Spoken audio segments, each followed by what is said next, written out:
येत्या 15 दिवसात भाजपत प्रवेश करणार एकनाथ खडसेंची माझाला माहिती, तर रोहिणी खडसे पवार गटातच राहणार असल्याची माहिती। विनोद तावडे यांनी देवेंद्र फडणवीसांना चितपट केलं, सुषमा अंधारेंची खोचक पोस्ट। तर राज्यातले सर्व निर्णय तावडे घेत आहेत, रोहित पवारांचं वक्तव्य।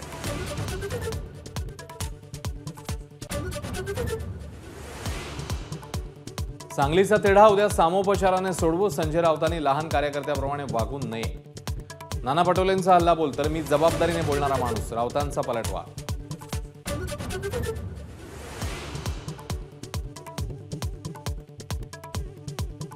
काँग्रेस नेत्यांनी नौटंकी बंद करावी, सांगलीच्या जागेवरनं राऊतांची टीका, तर राऊतांनी आता नौटंकी बंद करावी, नाना पटोलेंचा पलटवार।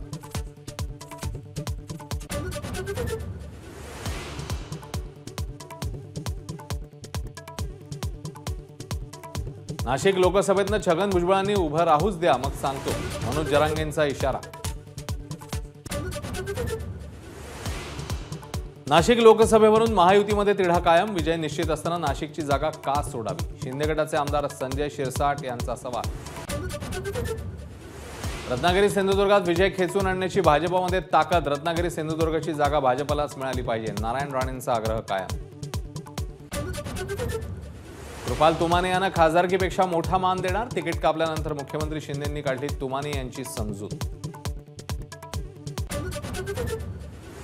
बारामतीत सुप्रिया सुळेंना मोठा धक्का, शरद पवार समर्थक प्रवीण माने आणि दशरथ माने यांचा अजितदादांना पाठिंबा। पंतप्रधान मोदी उद्या चंद्रपूर दौऱ्यावर, भाजप उमेदवार सुधीर मुनगंटीवार यांच्या प्रचारासाठी मोदींची जाहीर सभा। आदित्य ठाकरेंनी कुवतीप्रमाणे वक्तव्य करावीत, आदित्य ठाकरेंच्या टीकेला श्रीकांत शिंदेंचं प्रत्युत्तर। विदर्भ आणि मराठवाड्यात काही ठिकाणी गारपिटीचा अंदाज, आजपासून 13 एप्रिलपर्यंत अवकाळी पावसाची शक्यता, मध्य महाराष्ट्रातही 9 एप्रिलपासून अवकाळीचा अंदाज।